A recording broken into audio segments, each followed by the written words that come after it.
Thanks, Gab. Welcome, everyone. For those that don't know me, my name's Simone Wicks. I'm the CFO at Casey. I'm also on the FinPro exec, so really great to be here today to hear about windfall gains tax. So we are really lucky to have Zach Gaddy and Chris Cantor from Maddox to come here and illuminate us on the new tax and to also take questions that you might have. So how we're going to run today is I'll get an introduction from Chris shortly, then they'll have a presentation and you'll have an opportunity to ask questions at the end. If you have questions that come up, maybe pop them in the chat as we go, because that means we can come back to them at the end.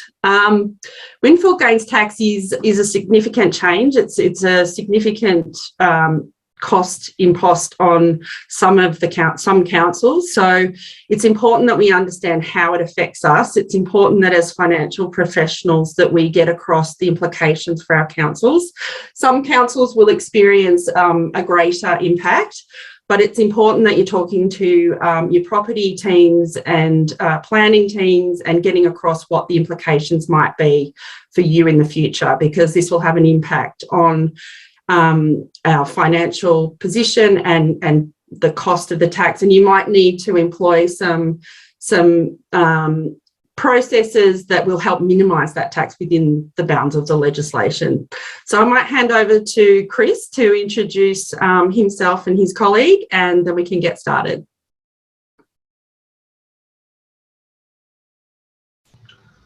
Thank you. Just unmute myself. Thank you for that introduction, Simone. This is a very topical matter for the councils, but before I come to that, I did need to do the traditional acknowledgement of the traditional owners of where we are. So we would like to begin by acknowledging the traditional owners and custodians of the land on which we are meeting today. And for us here at Maddox, that is the people of the Wurundjeri and Bunurong nations. We pay our respects to their elders past and present, and I extend that respect to all Aboriginal and Torres Strait Islander people attending today.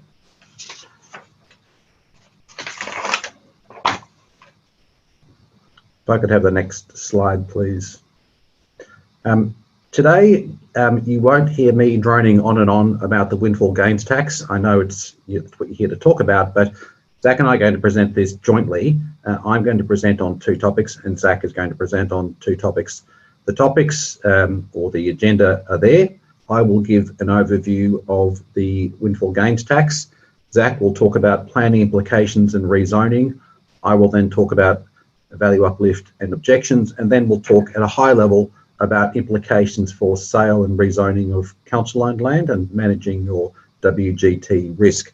Hopefully that will keep you focused and interested. So for an overview of WGT, it is just about to start. The legislation is already enacted. It was enacted last year, but the tax itself commences from the 1st of July. There are some exemptions which I'll come to, but it's important to note that all Victorian land is subject to the tax, except land that's essentially in the growth areas, and that's already subject to GATE. The government's taken the view that that land is already zoned to its highest and best use, and it can't be rezoned any higher. If it is rezoned, it wouldn't be a taxable event. Now, the taxpayer is the registered owner at the rezone event. So upon rezoning, the tax is payable, and it's payable by the owner, as Zach will touch on later. That's subject to possible contractual negotiations. The taxable, the quantum of your tax is on the value uplift. I've noted there CIV1 and CIV2. Hopefully, those of you who are familiar with rating will be familiar with capital improved value, which is of course most councils' rating base. Your CIV1, which we'll come to later, is the existing pre-rezoning capital improved value of any land. Upon it being rezoned, it is reassessed, revalued as a supplementary valuation, and that's what CIV2 is. The difference between the two is your taxable value, and you'll see there on the next bullet point is SRO issue an assessment either at 62.5% of that uplift, an enormous sum if the uplift is less than $500,000, or if it's more, it's a more generous 50% of the uplift. The question, of course, for any taxpayer is what is the quantum of the uplift? As we'll come to, that itself is a contestable issue. All landowners are liable, well, except for charities and universities. You would think, as a matter of policy, it would make eminent sense to not shackle councils who are subject to rate capping with the WGT, but that's not the case. Councils are liable, and that's why we're here talking today. If I could have the next, yes, there we go. Deferral is possible of the tax. It can't be deferred in the way that GAIC can be, in a staged way. It can be deferred by election only once and by the owner at the time and up to a 30-year period. If the land is sold during that period, that's an immediate trigger and the tax becomes payable. So it's difficult in terms of managing the liability. It's difficult to amortize it out. If it is deferred, interest is payable, and it's like most taxes, it's a first charge on the land. Of course, so are rates. If the land is subdivided following a rezoning, usually you get a subdivision and sale, but if council, for example, wants to subdivide land, the WGT liability is spread or apportioned across the new titles. And as I've touched on just a moment ago, it's payable on upon the earlier of a duty event or a relevant acquisition, that being a sale, or after 30 years. Now, there are possible ways to avoid this. By and large, it's already too late. If you've already restarted your rezoning process, I think that's before the legislation actually took effect, or you've got a contract of sale that was entered into before 15th of May 2 years ago, 2021, that would be an exemption. So for the most part, most land is caught. Here is the basic model. This is Department of Treasury and Finance's model. As I touched on earlier, if you look at the dot on the far left, we have annual valuations now, have for the last few years. Land is revalued every year. Now, if you're moving towards a taxable event, you have a rezoning being gazetted. That is then a WGT event. Upon that occurring, you then have a valuation that's done as a supplementary valuation to take into account of the rezoning. SRO then issues a notice of assessment, and the landowner must then pay the liability by the due date or enter into a deferral arrangement, which, as I've indicated, has really got quite limited options. And the interest accrues in case of a deferral and is payable on a dutiable transaction or after the 30-year deferral period has expired. If I can just make some comments about treatment of council-owned land, the particular implications for you. As I've said already, government, all government, incredibly even the federal government, where it owns land, is liable for windfall gains tax where it arises. The exemption I've touched on just a moment ago, the transfer of council-owned land before the rezone, won't trigger a WGT event and liability for council, but that is difficult for council because where you are repurposing land, if you are selling off surplus land or entering into land swap arrangements, your own policy and guidelines require rezoning to ensure it's sold at its highest and best use. And very often public use zones, for example, contemplate that the land is in the ownership of the public authority, and if that's council, then if it's to be sold, then it needs to be rezoned. So you're sort of forced into a rezone and expose yourself to the tax on that basis. Of course, as I've touched on, council is able to defer windfall gains tax if the sale settles after the rezoning date and then the liability is passed on to the purchaser. But if you're doing that, of course, that will affect the commercial negotiations between council and the purchaser, because they will take into account the tax liability and have to forecast it in some way in entering into the sale agreement. Now, it's common for developers in growth areas to enter into work in kind agreement, so that they meet their liability by providing works within the growth area. Unfortunately, WGT doesn't operate in that way. It's not specifically purposed to fund expenditure within the council area in which it's collected, so you don't have that ability for works in kinds agreements. We'd like to see something like that in future, so that the benefit actually comes back to the area rather than going simply into state coffers. And so the reinvestment of sale proceeds for council purposes unfortunately doesn't reduce that liability. But again, perhaps that is something for consideration in the future. So that's a very high level overview about how it works. I suppose the point about any tax is you'd like to avoid, and if you can't avoid it, then minimise it. So we're now going to talk about the planning implications arising from this, which to some extent have to do with how you can avoid incurring the windfall gains tax in the first place. And then we'll come back to me after Zach's talked about the planning implications to talk about, well, once you actually have been lumped with the tax, what you can do to minimise it. So I'll hand over to Zach. Thanks, Chris. So windfall gains tax is clearly, it's clearly important how planning affects this. It's triggered by the rezoning of land, which is by its nature a planning scheme amendment. And I guess what a rezoning is will affect the extent to which this tax is levied and the valuation considerations that feed into the assessment. I guess the first thing to understand is what is a windfall gains tax event, and that is any rezoning other than an excluded rezoning, which is the word rezoning will lose all meaning soon, so you'll have to bear with us on that. A rezoning of land, you will see.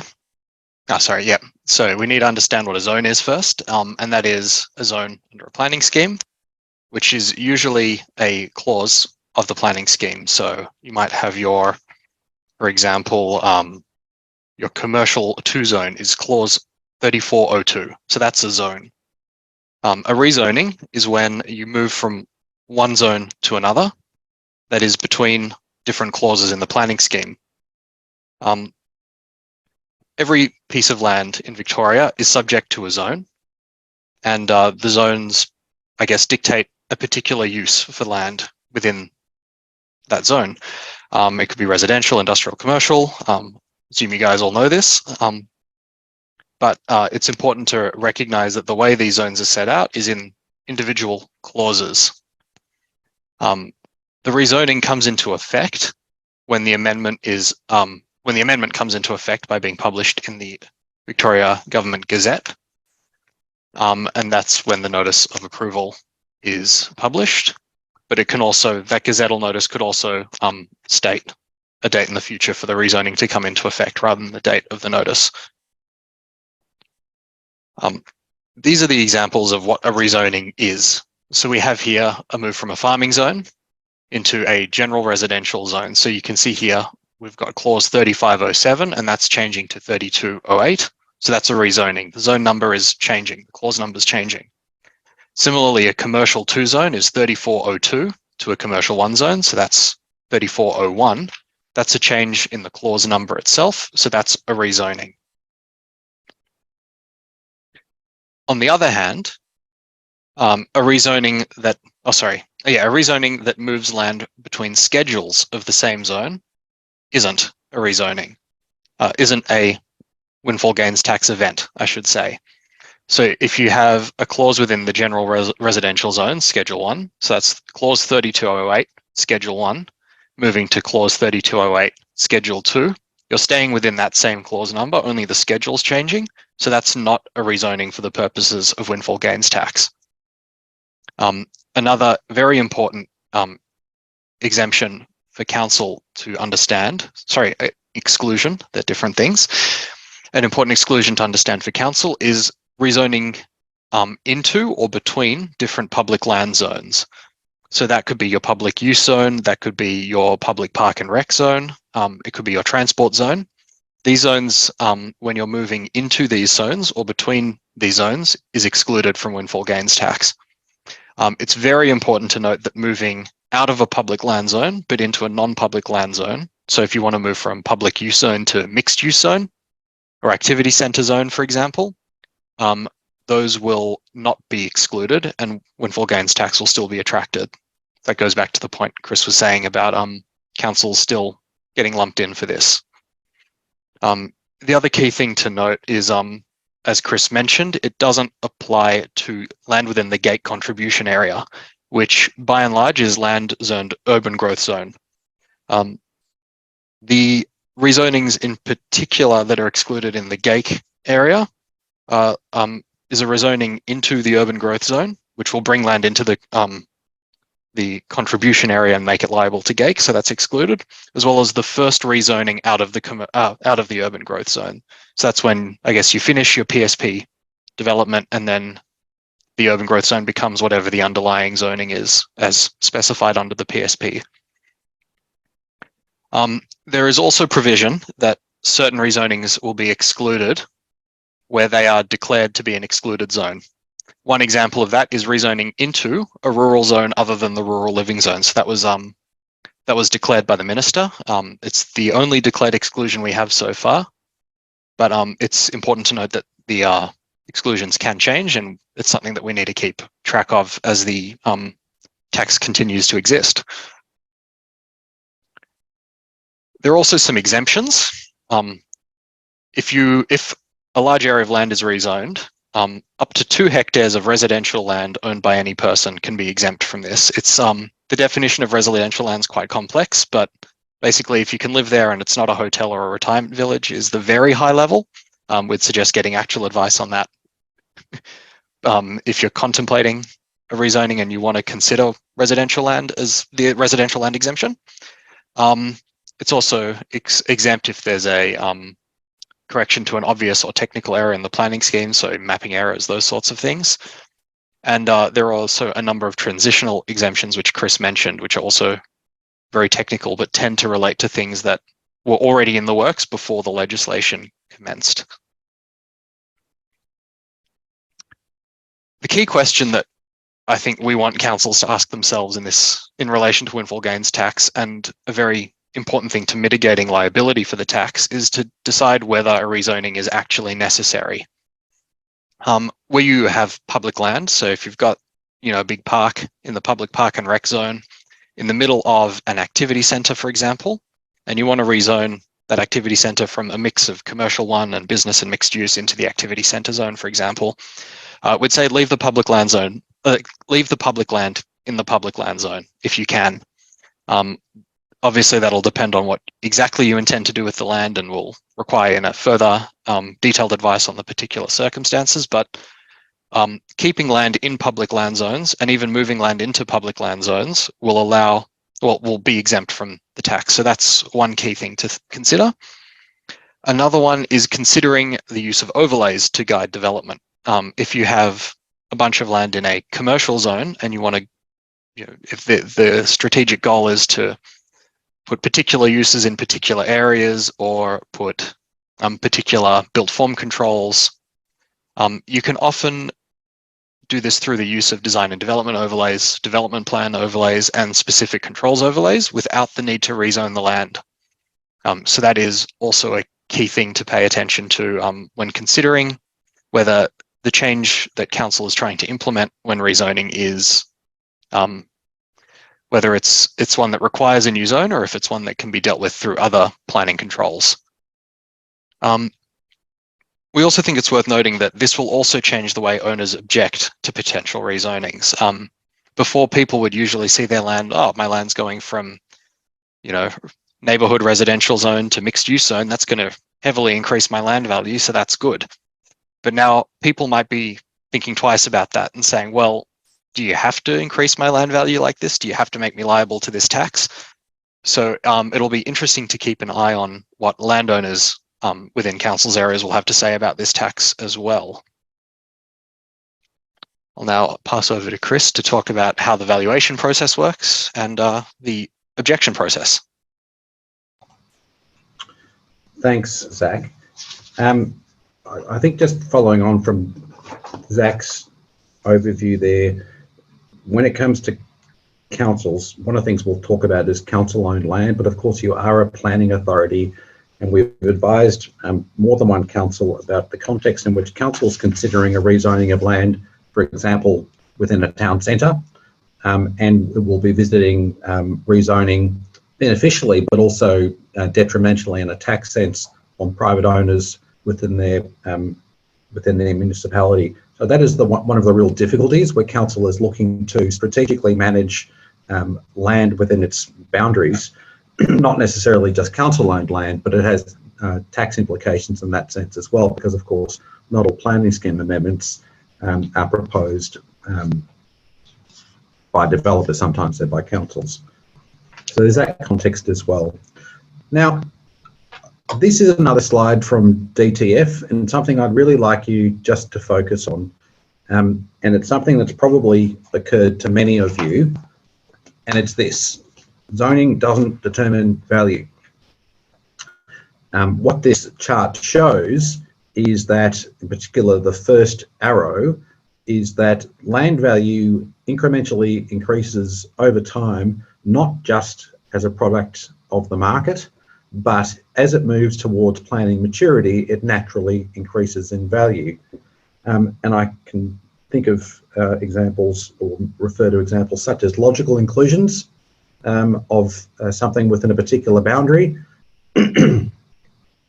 brown zones when you're in a more of an inner urban area, and those type of examples whereby the market anticipates well in advance of a rezoning the underlying value of the market as it moves towards planning maturity, and often a rezoning is simply reflecting the already understood highest and best use of the land. Now, the legislation under which this land is valued is the Valuation of Land Act. That act provides that zoning is just one of, planning controls, and including things like permits, they're just one of the relevant considerations when it comes to valuing land. Often when we're dealing with valuers, we have to remind them not to value simply according to a zone. And the zoning itself doesn't provide a yardstick or a means of measuring the value of land.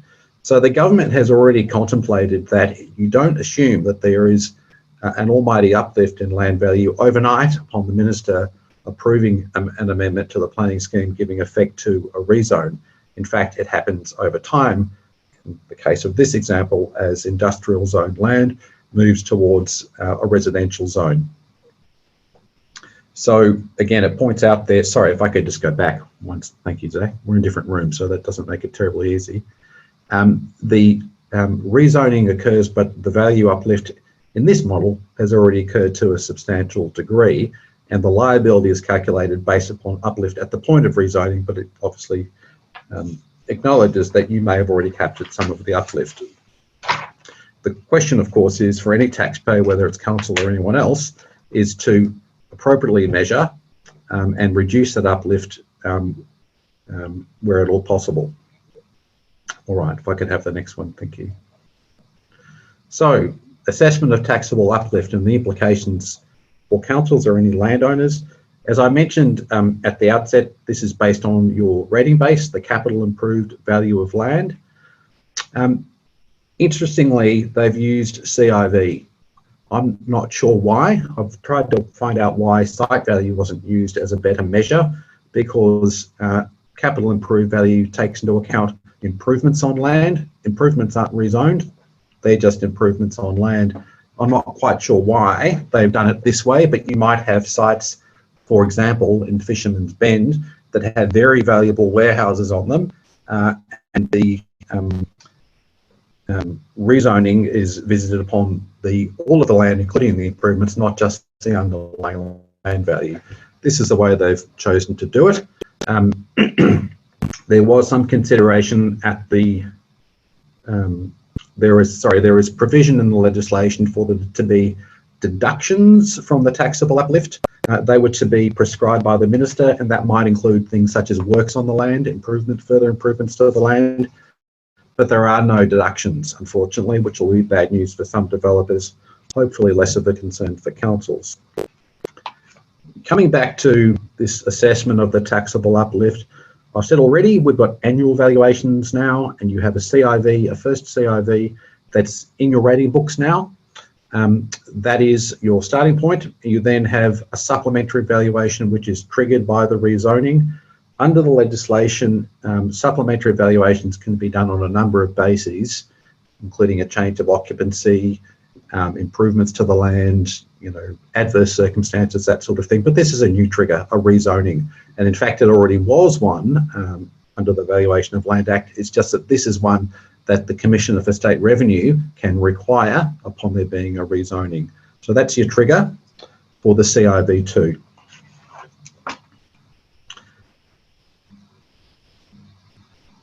So there are these new provisions that are going to be inserted into the Valuation of Land Act from the 1st of July, which will provide for a very snappy and quick CIV2 to ensure that the tax can be administered. So I've already mentioned that while this generally follows the usual principles that apply to a supplementary valuation, this one is requested by the Commissioner. And one of the significant differences is a timing issue, is that the Commissioner is entitled to receive the supplementary valuation within 10 days after the request. I don't know if we have any valuers in the room, but that's a very quick time to produce a valuation to the taxing authority. We'll see how that works out. We do wonder whether that might be a drafting error, whether it needs to be provided within 10 days after it's been completed, like it usually occurs under the Valuation of Land Act. But we'll see how all of that plays out once this comes into effect.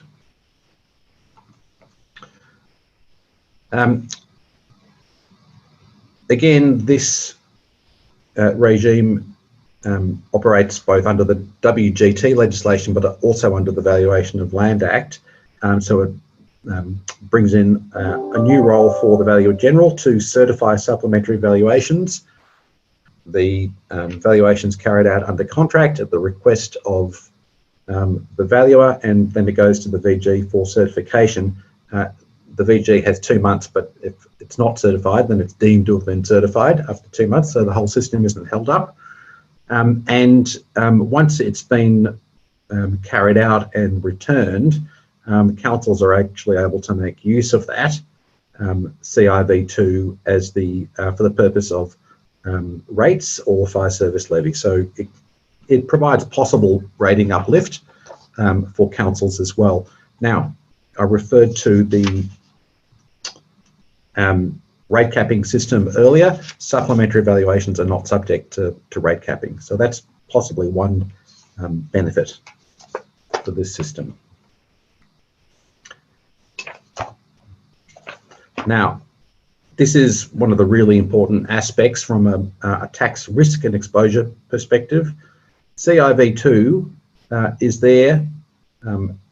It carried out as a supplementary valuation, and it should only do one thing. It shouldn't be resetting levels of value as at the date the CIV2 is carried out. These are all done as at 1 January. That's how rating and taxing valuations work. It should only capture the material effect on value of the rezoning. I made some laboured points earlier that you shouldn't be valuing simply by zoning. In fact, what you should be doing is taking into account the effect of the rezoning, and that's how supplementary valuations work. So it doesn't include any changes in the general market or the effects on value before the rezoning. And if you think of that slide, that DTF slide that I showed earlier, the valuation land values will increase incrementally over time as a site approaches its planning maturity. So it's important to capture that pre-zoning uplift. Now, how do you do that? If I could have the next slide.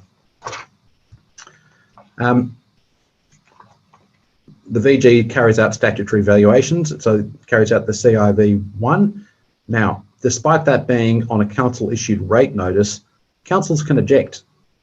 You're no longer in control of your valuations. And why would you object? Well, you can now object In fact, you always have been able to object to a valuation on the basis that it's too low. What we typically see for rating and taxing valuations from private landowners is they say it's too high and they try to get it reduced.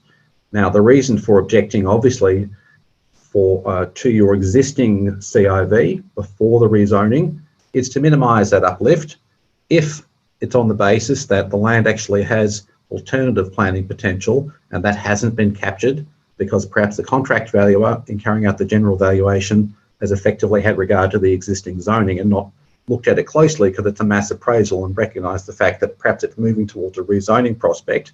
So it's possible to object to the CIV1 to increase it. That will, of course, mean you pay a higher fire service levy, but we would say that is a very low price to pay to minimise your WGT risk if, in fact, that's the direction that that land is heading. Now, I've put there the link to the valuations portal, which is on the VG's website. It's a very simple and easy thing to do. Of course, you need, a cogent, rational basis and would need to be able to back it up in evidence. But councils, of course, have access to valuation advice and should be considering that as a first option. To be clear, I'm not suggesting that you should always object, but have a look at your existing CIV when you're coming towards a rezoning process and consider whether the existing valuation is in fact too low. So you can object to CIV 1. In fact, I think that's essentially what I've just covered, where you're anticipating a rezoning to ensure it appropriately captures the pre-zoning value and therefore the uplift. You can object, and then that would enable council to consider the price of land that's sold subject to rezoning. So I think I've covered 2 slides in one go there. There is then a further right, and of course there should be, to object to a supplementary valuation that's occurred after the rezoning. So you can object to CIV1 as well as CIV2. And in fact, the legislation, I think, says you can object to both of those at the time that the tax is levied. That enables you to object to valuation 1 and 2. The point I was just labouring earlier is that you can object at an earlier point as well, so you avoid disputing 2 valuations at the time the tax is levied. That's a good strategy, but if you haven't done that, you can object to both of them after the rezoning. It's important to note, based on Court of Appeal authority, and any rating manager attending today will know that you can't object out of time. Objections must be made within 2 months of receiving a notice of assessment. That's under the Valuation of Land Act. Those limitations are strict according to the Court of Appeal and are incapable of extension, so don't miss your objection time. And that applies, I should say, whether you're objecting to CIV1 or CIV2, anytime the notice comes. A final note about the role of Valuer General Victoria. It should be obvious now that they carry out both your existing valuation and the supplementary to measure the uplift. What happens is that if an objection is made to either of those valuations, it's referred to the contract valuer who prepared those values. Just like the existing valuation system, the valuer's got to determine any recommended adjustments on objection within 2 months if they're made to the Valuer General. The VG may disallow a recommended adjustment if it's regarded as not correct. The experience tends to suggest that that's less likely. The objecting party, being council, has the right of review to either VCAT or the court if the recommended adjustment is not confirmed. To be clear, if an objection is disallowed, there's also a right of review, or if an objection is allowed and it's not at the level that council sees appropriate, there's also a right of review in respect of that decision. Zach is now going to talk about our last topic to do with managing, for councils to manage WGT risk in relation to the sale of council-owned land. Thanks, Chris. I guess the first thing to note in this section is that there is the local government, forget the full title of it, the the best practice guideline for the sale, exchange and transfer of council-owned land, something like that, 2009 document. And one of the requirements in that is that prior to the sale of any council land or transfer of that land, it should be rezoned so it can, I guess, get the best sale price possible and reflect the proposed use for which the sale is being made. This means council is basically required to rezone the land before it sells it. Obviously, that goes along with the windfall gains tax to create a potential financial implication on council, because a lot of council land will need to be rezoned first. If you've got public use 6 land that had municipal offices that are no longer required and you want to sell that off for a commercial development, you'll need to rezone that to an appropriate zone. Then, of course, that might enliven the windfall gains tax. With this in mind,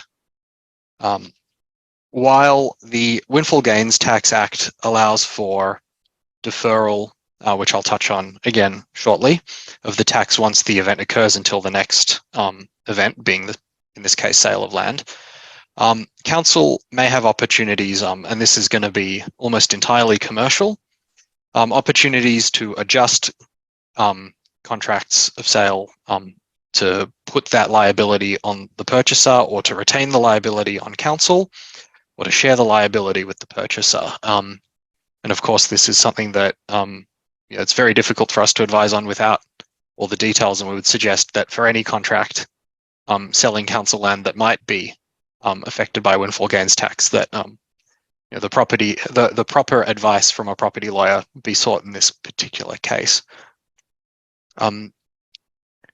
Where the purchaser is given the contractual liability, there are things that council may want to consider. For example, deferring the tax. So rather than paying it upfront and then being reimbursed by the purchaser, you can defer it and sort of deal with it at the settlement point.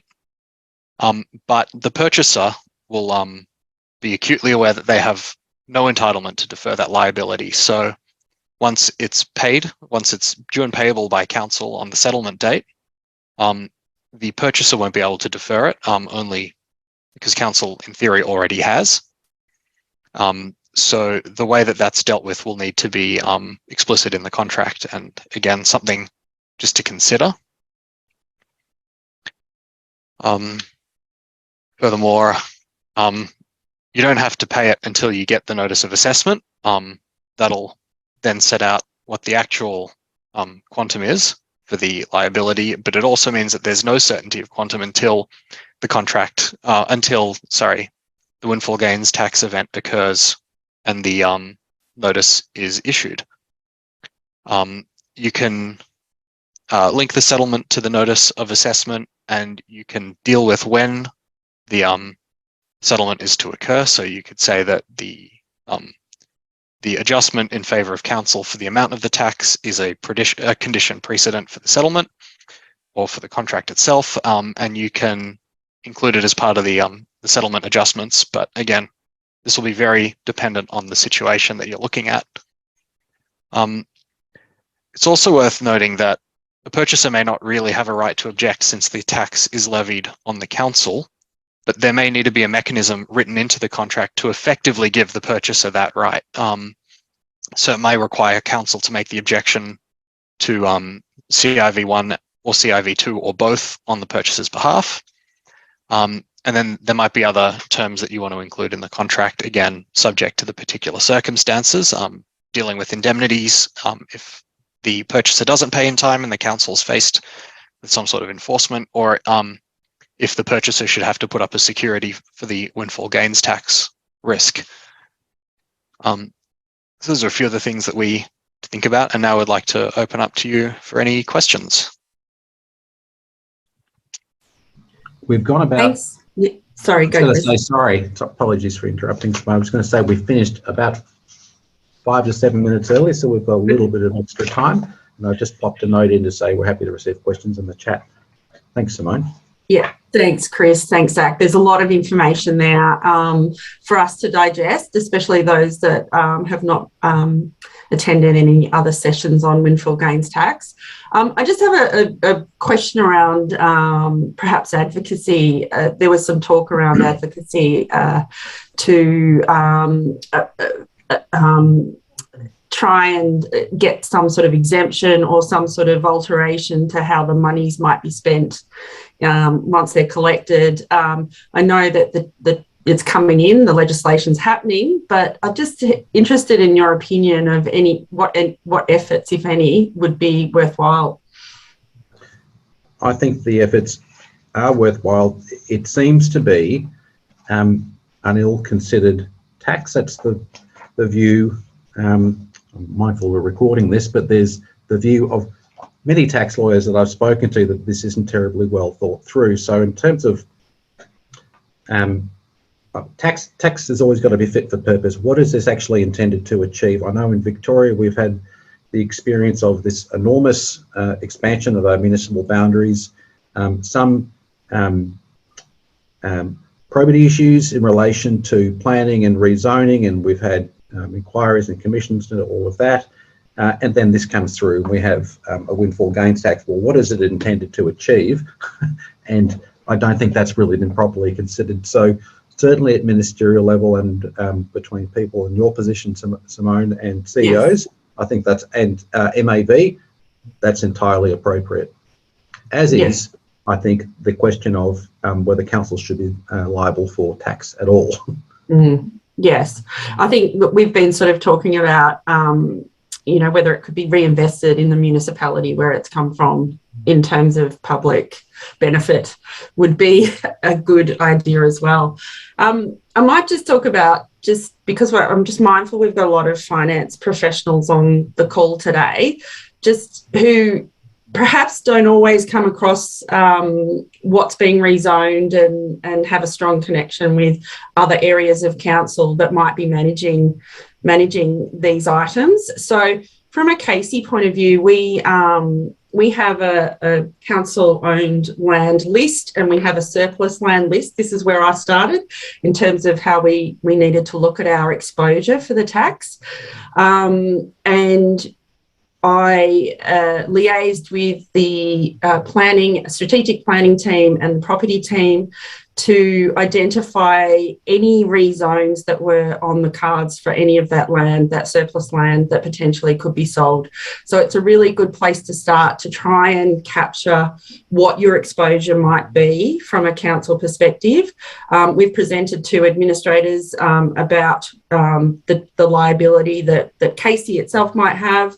Fortunately for us, we're in a pretty good position in terms of having already rezoned a lot of our land. But it obviously has an implication for the attractiveness of whether we want to sell that surplus land and trying to put some numbers around what that figure might be or that exposure. We also absolutely take in your advice around the objecting to our valuations. So obviously CIV1, we want that to be higher and we want CIV2 to be lower. Is that sort of... Well, you do. If you want to avoid tax, you do. But I suppose the question we are really raising is when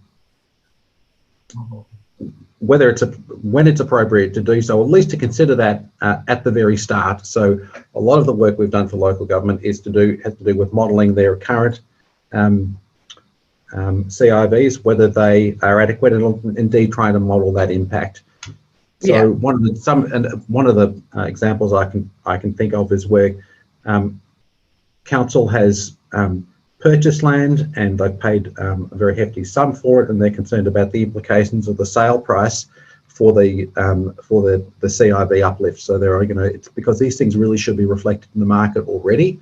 Something that perhaps I didn't touch on is certainly the valuers that I've spoken to say, well, no, you don't always value by zoning, and in fact the sales evidence, the market should actually reflect what's happening with these sites.